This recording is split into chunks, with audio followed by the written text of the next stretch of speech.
So ఒక academy పెట్టాలన్న ఆలోచన మీకు ఎందుకు కలిగింది? అకాడమీ పెట్టడానికి మెయిన్ రీజన్ ఏంటంటే సార్, సర్వీస్ టు నేషన్, ఒక ప్యాషన్ సర్వీస్ టు నేషన్ చేయాలని. అది మీరు ఒక మహిళ అయి ఉండి? అవును సార్, మహిళ అయి ఉండి అది ఒక ఛాలెంజ్గా తీసుకున్నాను అనమాట. సపోర్ట్, స్ట్రెంగ్త్, ఎడ్యుకేషన్, నేను ఏదైనా చేయాలి, మా స్టేట్ మా కంట్రీకి ఏదైనా చేయాలని కాన్సెప్ట్తో నేను శ్రీ సాయి డిఫెన్స్ అకాడమీ 2015లో స్టార్ట్ చేయడం తెలిసిందనమాట. అది ఇయర్లో స్టార్ట్ చేశాను. ఇది మెయిన్ రీజన్ ఏంటంటే చాలామంది యూత్ చాలా ఇంట్రెస్టెడ్, బాయ్స్ అయినా కానివ్వండి గర్ల్స్ అయినా చాలా ఇంట్రెస్టెడ్, వాళ్ళకు ఆర్మీకి వెళ్ళడానికి చాలా ఇంట్రెస్ట్. మీరు ఒక ఆర్మీ ర్యాలీ, ఓపెన్ ర్యాలీ వస్తే నియర్లీ 48,000 స్టూడెంట్స్ ర్యాలీకి అటెండ్ చేయడం జరుగుతుంది. అది ఆల్ ఓవర్ ఇండియా నుంచి వెళ్తారు. ఆల్ ఓవర్ మన పర్టికులర్ స్టేట్, తెలంగాణ స్టేట్ నుంచి 48,000 స్టూడెంట్స్ రెగ్యులర్గా వెళ్ళడం జరిగింది. ఈ స్టూడెంట్స్ చాలా టాలెంటెడ్, కానీ వాళ్ళకు రైట్ గైడెన్స్ లేనందువల్ల ప్రాపర్గా ఎవరు చెప్పలేదు పరిస్థితిలో వాళ్ళు రన్నింగ్ వెళ్తున్నారు, చేస్తున్నారు, వచ్చేస్తున్నారు. ఒక అకాడమీకి పెడితే వాళ్ళు ఒక అకాడమీ ఉన్నారు, ఇలా చేస్తున్నారని వాళ్ళు మా దగ్గరికి వస్తారనే కాన్సెప్ట్తో నేను ఇది స్టార్ట్ చేశాను అనమాట. It is the first reason. So next reason, మా బ్రదర్కి చాలా ఇంట్రెస్ట్. ఒకప్పుడు 1999లో తను ఆర్మీకి వెళ్దామని అనుకున్నారు, కానీ ఇప్పుడున్న సోర్స్ ఆఫ్ ఇన్స్టిట్యూట్స్ కానివ్వండి అప్పుడు అన్నీ లేవు అనమాట. సో తను వెళ్ళలేకపోయాడు. ఈరోజు కూడా తనకు ఒక డిజైర్, ప్యాషన్గా ఆగిపోయింది. అది నేను ఆర్మీకి వెళ్ళాలనుకున్నాను, తను వెళ్ళలేకపోయాను. సో మా బ్రదర్ ఒక రీజన్ అనమాట, నేను ఒక డిఫెన్స్ అకాడమీ స్టార్ట్ చేయడం, నాకు డిసిప్లిన్, దానివల్ల నేను ఇది స్టార్ట్ చేశాను అనమాట. ఈ అకాడమీకి అంటే ప్రతి అకాడమీ నడపాలంటే దానికి ఒక ఎక్స్ ఆర్మీ, సో అన్నీ తెలిసిన అంటే స్పోర్ట్స్ పరంగా కానివ్వండి అన్ని విధాలుగా తెలిసిన ఒక ఎక్స్ ఆర్మీ అనేది కావాలి.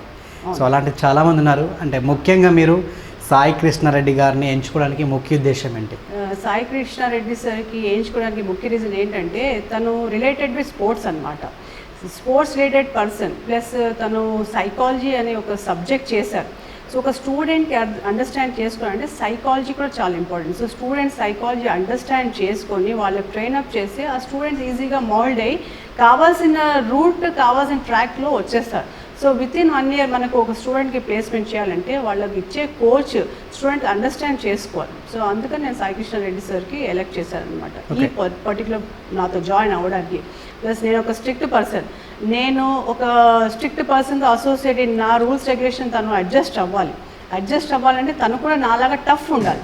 సో ఇద్దరు టఫ్ క్యాండిడేట్స్ ఉంటేనే వాళ్ళు చేయగలుగుతారు. ఒకళ్ళు టఫ్ ఉండి ఒకళ్ళు నార్మల్గా ఉంటే అక్కడిక్కడ స్టూడెంట్స్ లాస్ అవుతారు. స్టూడెంట్స్ లాస్ అవ్వద్దని నేను సాయి కృష్ణ సార్కి సెలెక్ట్ చేశాను అనమాట. ఓకే. సో అకాడమీ గురించి తెలుసుకునే ముందు ఒకసారి మీకు ఒక అకాడమీ స్టార్ట్ చేశారంటే మీకు కూడా ఎంతో కొంత అవగాహన ఉంటుంది ఆర్మీ గురించి, డిఫెన్స్ గురించి, నెక్స్ట్ ఎయిర్ ఫోర్స్ గురించి, నేవీ గురించి. సో ఎందుకంటే మీరు ఆల్రెడీ చాలా పట్టాలు పొందారు.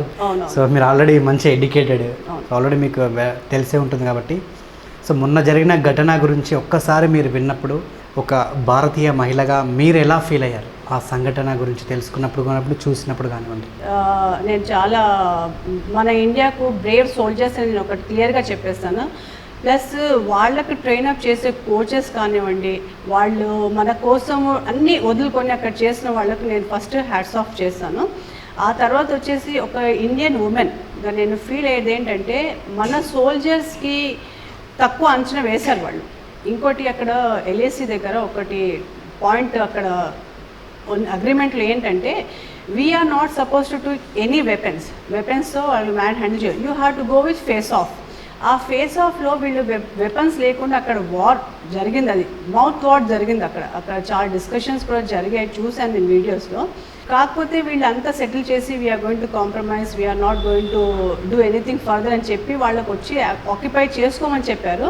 వీళ్ళు ఏం చేశారు, వాళ్ళపైన ఇన్ రిటర్న్ వాళ్ళపైన దాడి చేయడం జరిగిందనమాట. Total wrong. కాకపోతే మన ఇండియన్ హైట్ చాలా బాగుంటుంది. మన ఇండియన్ సోల్జర్స్ హైట్ ఎంత బాగుంటుందంటే చైనీస్ హైట్కి ఇండియన్స్ హైట్కి చాలా difference. So and Indian soldier ఒక చైనీస్కి 4-5 చైనీస్కి క్యాప్చర్ చేయగలుగుతాడు, అంత పవర్ వాళ్ళకు ఉంటుంది. దాంతో మన ఇండియాకి సోల్జర్స్ వెళ్ళేది నార్త్ ఇండియా నుంచి ఉన్నారు, సౌత్ ఇండియా నుంచి ఉన్నారు. సో అక్కడ జరిగిన ఘర్షణ ఎలా ఉందంటే వీఆర్ ద బెస్ట్ అని ఇండియన్ సోల్జర్స్ ప్రూవ్ చేశారు. ఆ ప్రూవింగ్ ఏమైందంటే అక్కడ చైనీస్ వాళ్ళు భయపడిపోయారు. So they have left. అరే వీళ్ళు ఏంటి మాకు ఇలా వచ్చేసి అటాక్ చేస్తున్నారు కొంచెం అయితే వాళ్ళు భయపడి వాళ్ళు బ్యాక్ స్టెప్ వేశారు. కాకపోతే వాళ్ళు చేసింది బ్యాక్ స్టాప్, అది చాలా రాంగ్. అది ఒక కంట్రీ ఇంకో కంట్రీ సోల్జర్స్కి అలా చేయడం చాలా తప్పు. రీసెంట్గా నేను 2 days బ్యాక్ న్యూస్ పేపర్ చదివాను. సో పాట్రోలింగ్ చేసేటప్పుడు కూడా మన ఇండియన్ సోల్జర్స్కి కొంచెం డిస్టర్బెన్స్ చేస్తున్నారు, చైనీస్ వాళ్ళు డిస్టర్బెన్స్ చేస్తున్నారు. సో అలా చేయకుండా వాళ్ళు వాళ్ళ వర్క్ ఏముందో వాళ్ళ లిమిట్స్ ఏమున్నా అంతలోనే ఉండాలి. ఒకటి మన ఆల్ ఓవర్ కంట్రీలో ఈ చైనా ఇచ్చిన వైరస్ వల్ల అందరూ సఫర్ అవుతున్నారు. 3 months లాక్డౌన్ వల్ల అన్ని కంట్రీస్ చాలా సఫర్ అయ్యారు. ఆ సఫరింగ్లో సడన్గా ఇదొక్కటి చైనా నేను ఉన్నాను అని చేస్తున్న యాక్టివిటీస్ చాలా బ్యాడ్. కంప్లీట్ కంట్రీలో చైనాకి బ్యాడ్ నేమ్ అయితే వచ్చేసింది. సో నేను ఆ మెంబర్స్ 20 members ఎవరు వాళ్ళ లైఫ్ మాకు ఇచ్చారు, దే గాట్ మార్టర్డ్. అండ్ మన స్టేట్ తెలంగాణ హీరో బాబు గారు ఒక మంచి నేమ్తో తను గోల్డెన్ వర్డ్స్తో తను మాకు అందరికీ ప్రొటెక్షన్ ఇచ్చి వెళ్ళారు. ఈ మెంబర్స్ వాళ్ళ సర్వీసెస్కి ఎప్పుడే ఇండియన్ గవర్నమెంట్ ఇండియన్స్ మేమందరం హ్యాట్స్ ఆఫ్ చేస్తాం. వాళ్ళ పేరు ఎప్పుడు హిస్టరీలో గోల్డెన్ వర్డ్స్లో రాసిస్తాం వాళ్ళు, అది అయితే పక్కా. సో ఒకవేళ రేపటికి యుద్ధం జరిగితే ఎకనామికల్గా ఎవరు నష్టపోతారు? అది ప్రపంచవ్యాప్తంగా ఇరు దేశాలకు ఎలాంటి నష్టపరిహారం ఉంటుంది? నేనైతే ఒకటే చెప్తాను సార్, మ్యాక్సిమం మన ఆనరబుల్ ప్రైమ్ మినిస్టర్ గారు తను మ్యాక్సిమం వార్ కాకుండే సెటిల్మెంట్ చేస్తారని ఉంది. ఒకవేళ వార్ జరిగితే చైనాకి నష్టం, ఇండియన్స్కి కూడా నష్టం. Loss of lives, loss of money. ఇప్పుడే మనకు సడన్గా ఇది వచ్చిందంటే చాలా మనకు అది ఒక వేస్ట్ ఎక్స్పెండిచర్ అనుకోండి. ఎందుకంటే వేస్ట్ ఎక్స్పెండిచర్ కాకపోయినా మన ఉన్న రిజర్వ్ ఫండ్స్ వాళ్ళపైన ఇన్వెస్ట్ చేయాలి. దాంతోపాటు economy already 3 months corona virus వల్ల చాలా డౌన్ అయింది. ఇది మళ్ళీ వస్తే complete all over Indians will suffer. దీంతో బిజినెస్ ఎఫెక్ట్ అవుతుంది, బిజినెస్ ఎఫెక్ట్ అవుతుంది, లైవ్లీహుడ్కి ఎఫెక్ట్ అవుతుంది. ఈ ఎఫెక్ట్ 1 or 2 years, ఒక 5 years to 8 years మళ్ళీ కంప్లీట్గా అది చాలా ఒక కంట్రీకి చాలా లాస్ అనమాట. ప్లస్ అక్కడ ఉన్న ఎంతోమంది సోల్జర్స్కి కూడా చాలా లాస్. మనం అది రీగెయిన్ చేయడం చాలా కష్టం. మనం ఎకానమికల్గా పైకి రాగలుగుతాం, కానీ ఆ లాస్ అయిన లైఫ్స్ మళ్ళీ అది మనకు తిరిగి రావు. సో మ్యాక్సిమం వార్ కాకుండే డిస్కషన్స్ చేసుకుంటే బెటర్. రీసెంట్గా USA గవర్నమెంట్ కూడా అనౌన్స్ చేసింది, ban all the goods of China అని చెప్పింది. సో చైనా దీంతో ఏం చేసింది, టారిఫ్ రేట్స్ పెంచేసింది. చైనా టారిఫ్ రేట్స్ పెంచేస్తే అది ఒక వేగా వాళ్ళు స్టాప్ చేసినా వేరే కంట్రీస్ వాళ్ళు కూడా అది ఎఫెక్ట్ అవుతుంది. సో చైనీస్ ఇవన్నీ చేయడం ఆపేసి వాళ్ళ కంట్రీ డెవలప్మెంట్ కూడా ఆలోచించి వేరే కంట్రీస్ వాళ్ళ గురించి ఆలోచించి ఇవన్నీ ఆపేస్తే బెటర్. సో చైనా నేను సూపర్ పవర్ ఉన్నాను అని చెప్పడం కోసం ఇవన్నీ చేసిన యాక్టివిటీస్ ఆపేస్తే ఎకానమీగా అన్ని కంట్రీస్ డెవలప్ అవ్వాలి. ఇప్పుడు చాలా ఎఫెక్ట్ అయింది, కరోనా వైరస్ చాలా ఎఫెక్ట్ అయింది. We have lost lifes.